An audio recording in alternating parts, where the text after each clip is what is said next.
ஏடிஎம்கே தான். ஏடிஎம்கே தான். பெஞ்சமின் அவர் எப்படி எப்படி அதிமுக வேலையெல்லாம் இருக்குங்க.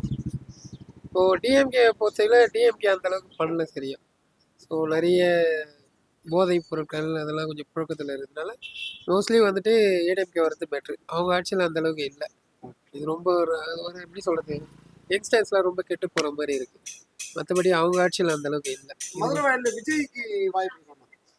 விஜய்க்கு அவர் வந்து ஒரு 10% ஓட்டு வாங்கலாம், அவ்வளோதான். வாய்ப்புன்னு பார்த்தோன்னா இவங்க என்டிஏ கூட்டணி கொஞ்சம் ஸ்ட்ராங்காக இருக்க மாதிரி இருக்குது.